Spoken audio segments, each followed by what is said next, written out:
సరే, ఎవరో కొన్ని ఎదుగుతూ ఉండాలి, అడుగుతూ ఉండాలి, ముందు ఆలోచన ఉండాలి. ఒక మంచి నాయకుడిని నాకు దయచేయి ప్రభువా. యవ్వనంలో ఉన్నవారం ఎట్టబడితే అట్ట వెళ్ళిపోతాం, చాలా ఉక్రోషం ఉంటుంది, చాలా ఆక్రోషం ఉంటుంది, చాలా ఎనర్జీ ఉంటుంది. కాబట్టి ఒకరు మాట వినకపోవచ్చు, ఇవన్నీ కూడా జరుగుతుంటాయి. కానీ మీకు ఒక ఆ గ్రహింపు ఉండాలి. ఒక ఆత్మీయ నాయకునిగా ఉండగలిగే స్థితి ఉండగలగాలి, ఎంచుకొనగలిగే సామర్థ్యం ఉండగలగాలి. ఈయన నేను ఆత్మీయ నాయకుడిగా పెట్టుకుంటే బాగుంటుంది, ఏమని నేను ఆత్మీయ నాయకుడిగా పెట్టుకుంటే బాగుంటుంది, ఏమైనా ఆలోచనలు వచ్చినప్పుడు ఈయనకి పంచుకుంటే చాలా బాగుంటుంది అని మీరు ఎంచుకోగలగాలి. పెద్ద పెద్ద మంచి సేవకులే అప్పుడప్పుడు అనిపిస్తుంటుంది, మంచి మంచి సేవకులే వాళ్ళ ఆత్మీయ నాయకులకు ప్రేయర్ చేసుకొని వెళ్ళే వాళ్ళు చాలామంది ఉన్నారు. ఆ విషయంలో నాకు ఎడ్వర్డ్ విలియం చాలా బాగా అనిపిస్తాడు. అంతర్జాతీయ సువార్థికుడు, అంతర్జాతీయంగా అనేక దేశాల్లో వాడబడినవాడు. కానీ ఆయన ఇప్పటికీ ఆయన ఆత్మీయ నాయకుడు తెలుసు, వాళ్ళతో ప్రార్థన చేయించుకోవడం, వాళ్ళ ఇళ్ళలో ఏమైనా గడిబిడి ఉన్నప్పుడు అయ్యా నువ్వు ప్రార్థన చేయని అడగటం, ఇవన్నీ ఆయన చేస్తుంటాడు. ఎందుకు చేస్తుంటాడు అంటే అది మనల్ని ఆత్మీయ గర్వానికి తీసుకెళ్లకుండా ఉంటుంది. ఏం తీసుకెళ్లకుండా ఉంటుంది? ఆత్మీయ గర్వానికి తీసుకెళ్లకుండా, ఇదిగో నేను ఎంతగా వాడబడుతున్న వాడిని. నిజంగా నాకు తెలిసి వాళ్ళ ఆత్మీయ నాయకుడు ఎవరికి తెలియదు. మహా అంటే హైదరాబాద్లో చిన్నగా ఉంటాడు ఒక సంఘం పెట్టుకొని, ఎడబడి మాత్రం ఫుల్గా తెలుసు అందరికీ. నాకెందుకురా బాబు నీతో అని అనొచ్చు. కానీ ఆ విషయాల్లో నేను బాగా చూసుకుంటూ ఉంటాం.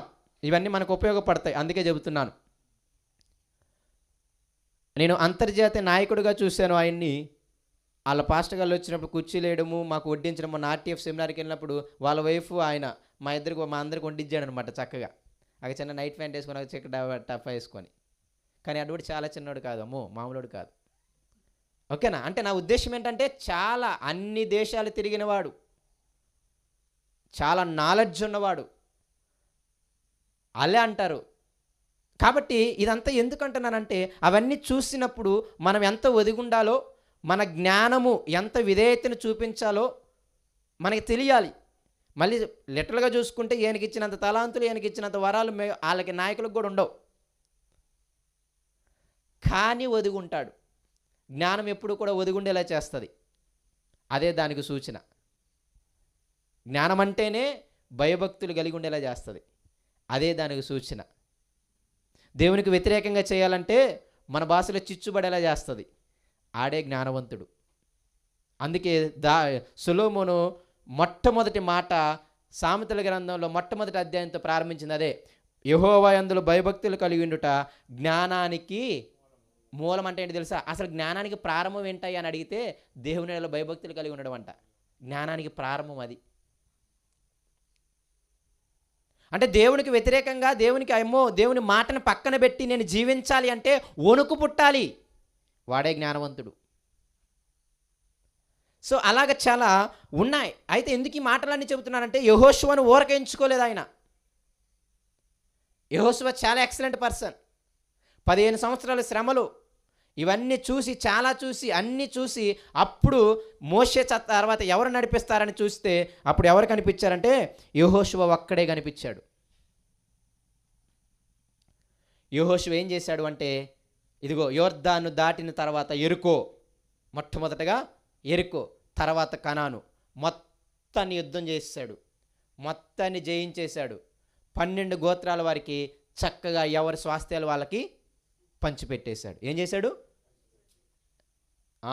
దేవుడు వాగ్దానం చేసిన ఆ కనాను దేశాన్ని, ఆ పాలుతేనెలు ప్రవహించే దేశాన్ని మొత్తాన్ని కూడా అందరికి 12 గోత్రాల వారికి పంచిపెట్టేశాడు. ఆ కనానీయులు, ఆ పెరిజ్జీలు, హిత్తీలు, హివ్వీలు వీళ్ళందరూ కూడా వెళ్ళిపోయారు. అయితే కొందరు అక్కడక్కడ ఉండిపోయారు. కానీ ఇక్కడ విషయం ఏంటంటే వాళ్ళది కాదు అధికారం. ఎవరిది అధికారం? ఇజ్రాయేలుది అధికారం. అర్థమవుతుందా మీకు? అందరినీ జయింపచేసి, అందరినీ యెహోషువ జయించి, అందరినీ వెళ్ళగొట్టి, వారి పొలాలను, వారి ఇళ్లను ఇజ్రాయేలుకి స్వాస్థ్యంగా పంచిచ్చి, ఇక అన్ని వేళలా, అన్ని వైపులా ఇప్పుడు ఇజ్రాయేలుకి ఏంటి తెలుసా? నెమ్మది, సుఖము.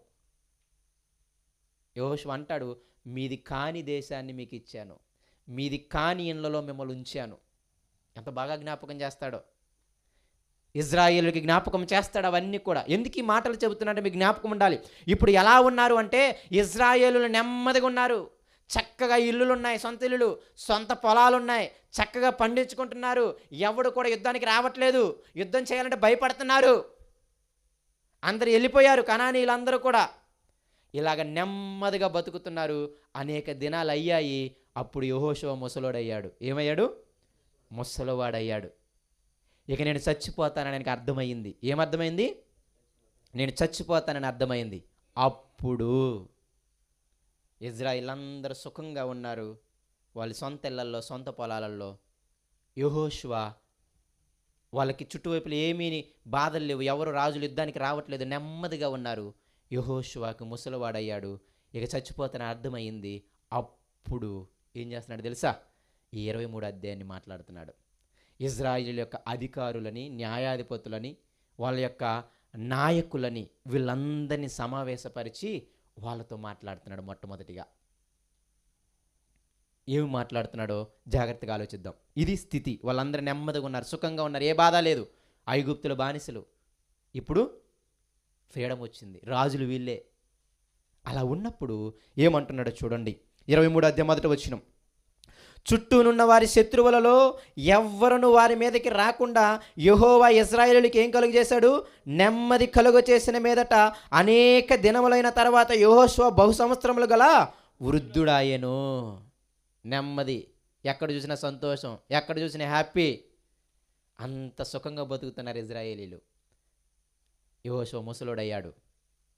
అప్పుడు ఏం చేశాడు అంటే, యెహోషువకి నిజంగా ముసలోడై చచ్చిపోతున్న స్థితిలో ఏం చేయాలి తెలుసా?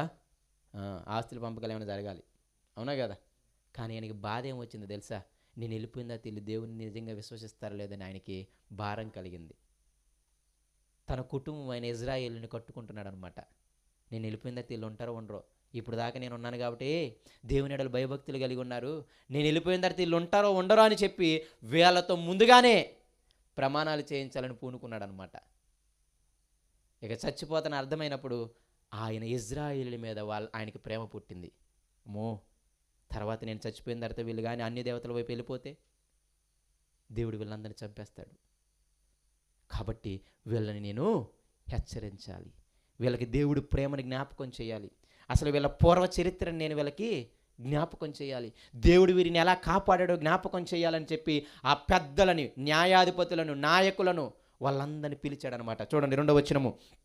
అప్పుడు అతడు ఇజ్రాయేలులందరినీ, వారి పెద్దలను, వారి ముఖ్యులను, వారి న్యాయాధిపతులను, వారి నాయకులను పిలిపించి వారితో ఇట్లా నేను బహు సంవత్సరములు గడిచిన ముసలవాడను, మీ దేవుడైన యెహోవా మీ నిమిత్తము సమస్త జనములకు చేసినదంతయు మీరు చూచితిరి. మీ నిమిత్తం యుద్ధము చేసిన వాడు మీ దేవుడైన యెహోవాయే. పెద్దలందరినీ లైన్లో నిల్చోబెట్టాడు. ఇదిగో మీరే సాక్షులు, మీ దేవుడైన యెహోవా మిమ్మల్ని ఎలాగ యుద్ధములు చేసి జయమిచ్చాడో, ఎలాగ అనేక మందిని చంపి మీకు ఈ విధంగా జయమిచ్చాడో మీరు గుర్తుపెట్టుకోండి. యుద్ధం చేసింది నేను మీరు కాదు, నా వెనకున్న యెహోవా. మీ దేవుడైన యెహోవా మీ నిమిత్తం యుద్ధం చేశాడు. మీరు చంపిన వాళ్ళు చిన్నోళ్ళు అనుకుంటున్నారేమో, మీరు జయించిన వాళ్ళు చిన్నోళ్ళు అనుకుంటున్నారేమో. మీకే తెలుసు పెద్దలారా, వాళ్ళు ఎలాంటి వాళ్ళు తెలుసా? మీకంటే బలము కలిగిన వారు. 9వ వచనం చూడండి, 8వ వచనం చూడండి. 9వ వచనం. యెహోవా బలము గల గొప్ప జనములను ఏం చేశాడు? మీ ఎదుట నుండి కొట్టివేసి ఉన్నాడు. మీ ఎదుట నేటి వరకు ఏ మనుష్యుడు నిలిచి ఉండలేదు. తర్వాత మాట చూడండి ఎంత మాట ఉంటుందో. 10వ వచనమే. మీ దేవుడైన యెహోవా మీకు ఇచ్చిన మాట చొప్పుననే తానే మీ కొరకు యుద్ధము చేయవాడు గనుక మీలో ఒకడేం చేశాడు తెలుసా? 1000 మందిని తరిమారు. మీలో ఒకడేం చేశాడు? మీరేమో నాలుగంటే బలవంతులు అనుకుంటున్నారా? ఇజ్రాయేలుల కంటే వాళ్ళందరూ బలవంతులు. వేగులు చూసి వారు చూసి, ఆ లాజనుభవాలు చూసి ఊరే బాబు ఆడికి వెళ్తే చచ్చిపోతాం అన్నారు. ఒక్క యెహోషువ అనే దేవుడి మీద నమ్ముకుంది పదండి అన్నాడు. అవునా లేదా? గుర్తుందేమన్నా? వేగులు వారు వేగు చూసి వచ్చి ఏమన్నారు? ఆడికి వెళ్తే చంపేస్తారు వాళ్ళ ఆజానుబాహులు, వాళ్ళ సైన్యం ఇసుకరేణుల కంటే ఎక్కువ ఉంది, మనం వెళ్తే పిండేస్తారు అన్నాడు అనమాట. వాళ్ళకి జ్ఞాపకం చేస్తున్నాడు. ఇప్పుడు నెమ్మదిగా ఉన్నారు, సొంత ఇల్లులు వచ్చాయి, సొంత పొలాలు వచ్చాయి, బానిస బతుకు లేదు. ఇష్టం వచ్చినప్పుడు పనికి వెళ్తున్నారు, ఇష్టం వచ్చినట్టు చక్కగా పడుకుంటున్నారు. ఎవడు వాళ్ళ మీద అజమాయిషీ లేదు, కఠినమైన పనులు ఎవడు చేయించుకోవట్లేదు, సుఖంగా ఉన్నారు. ఈ సుఖం ఏమవుతుంది అంటే బాగా తెలుసు యెహోషువకి, దేవుని విడిచిపెట్టేలా చేస్తుంది అని. మనిషికి నొప్పి ఉన్నప్పుడే దేవుడు కావాలనిపిస్తుంది. ఆ నొప్పి పోయిన తర్వాత స్లోగా మళ్ళీ సుఖానికి అలవాటు పడతాడు. దేవుని విడిచిపెట్టే స్థితి వస్తుంది. అందుకే శ్రమలను క్రైస్తవులకి ఒక మంచి స్థితిగా పెట్టాడు భూమి మీద. అందుకే పౌలు అన్నాడు, దేవా నీ సువార్త కష్టపడి చేస్తున్నా, నాకు ఈ రోగాన్ని తగ్గించు అన్నాడు. నీకు రోగాన్ని దీని కానీ నా కృప చాలే, సైలెంట్గా ఉండు అన్నాడు. తెలుసు ఆయనకి ఆ రోగం తీస్తే నువ్వు చాలా కష్టాలు చేస్తావు అని. అనవసరంగా నేను ఇంతమందిని రక్షించేశాను, ఇంతమంది అన్యులకి సువార్త చేసేసాను అని చెప్పి ఎక్కడ గర్వం వచ్చి మళ్ళీ నువ్వు నరకానికి పోతావు. నీకు ఎందుకు ఈ బాధ చెప్పు? మహా అంటే 30 ఏళ్ళప్పుడు మారావు, ఇంకా మహా అంటే 60 ఏళ్ళకి చచ్చిపోయావు. 30 ఏళ్ళు నీకు ఎందుకు బాధ చెప్పు? అనుభవించు, తర్వాత శాశ్వతకాలం నాతో ఉంటావు. ఈ 30 ఏళ్ళు కానీ నీకు రోగం వద్దు, నాకు ఇదొద్దు, నాకు సహాయం చేయంటే తర్వాత శాశ్వతంగా నరకంలో ఆడవాలన్నాడు. అందుకే ఏమన్నాడు పౌలు గారు కూడా? సైలెంట్ అయిపోయాడు. ఏమైపోయాడు? పోతే పోయింది, ఇంకా 30 సంవత్సరాలు పెద్ద బతికేది ఏం లేదు నేను. అంతేనే కదా? 30 సంవత్సరాలు పౌలు సేవ చేసింది పెద్ద ఏం చేయలేదు ఆయన. ఈ 30 సంవత్సరాలు ఏదో ఒక రోగంతో పోతాను, ఇప్పుడు నష్టం ఏముంది చెప్పు? నా కృప నీకు చాలన్నా చాలని సైలెంట్గా వెళ్ళిపోయాడు అనమాట. అందుకే పౌలు చాలా బోల్డ్గా చెప్పగలడు, మమ్మును బలపరచు అని అందే మేము సమస్తము చేయగలము అని అన్నాడు అనమాట. ఆయన సేవా విధానం వేరుగా ఉంటుంది. కాబట్టి శ్రమలు అనేవి చాలా మంచివి క్రైస్తవులకి. శ్రమ రాకపోతేనే కష్టం. కాబట్టి ఆయన అందుకే ఏమంటున్నాడు అంటే వాళ్ళ స్థితిని జ్ఞాపకం